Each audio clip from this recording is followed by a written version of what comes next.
Welcome to the only daily podcast focusing on compliance news of the day. Each morning, start your day with a cup of coffee and Tom Fox, the voice of compliance, to hear about 4 of the top compliance, corruption, or leadership stories you will need to start your day.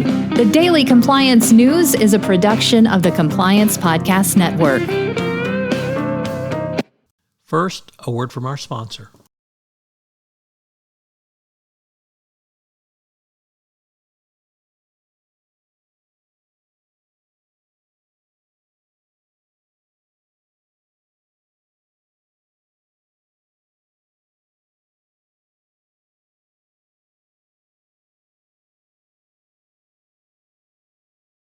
The Daily Compliance News for March 18, 2022, the IRS in the Oligarch Hunt edition.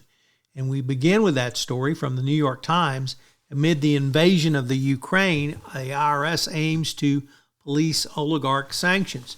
The IRS is pressuring Congress to devote more resources to the agency as it takes on an increasingly central role in the Biden administration's efforts to prevent Russian oligarchs from evading the punishing sanctions the U.S. has imposed.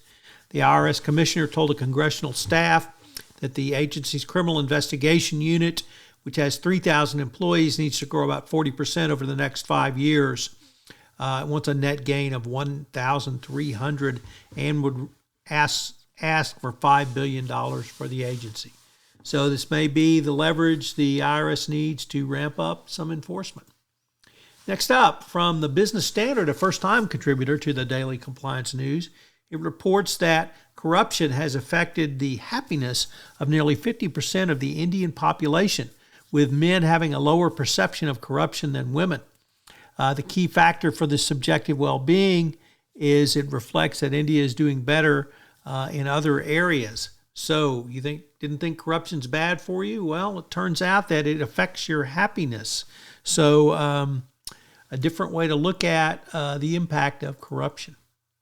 Next up, in a frankly troubling article in Reuters, a conservative judge, Lawrence Silberman, basically said that judges should not hire or at least be carefully consider Yale law students who protested a Federalist Society event at Yale, where they talked about the conservative lawyer who defended the California baker who refused to serve gays.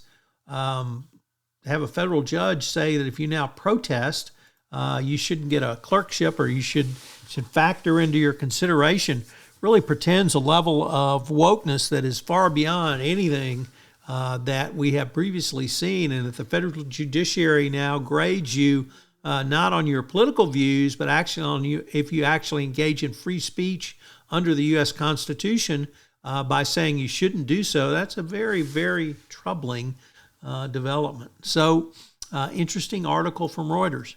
And finally, from Bloomberg, Alex Rodriguez says blockchain can bring sports teams' ownership to the masses. What does this have to do with compliance? Well, obviously, should you trust anything Alex Rodriguez says? A multiple drug steroid abuser and liar about it. But he now says that with blockchain, millions of people will have the opportunity to invest in a sports team. All I can say is, would you buy a used car from Alex Rodriguez? The Daily Compliance News is a production of the Compliance Podcast Network and a proud member of C-Suite Radio. Thanks so much for listening. I hope you'll join me again tomorrow.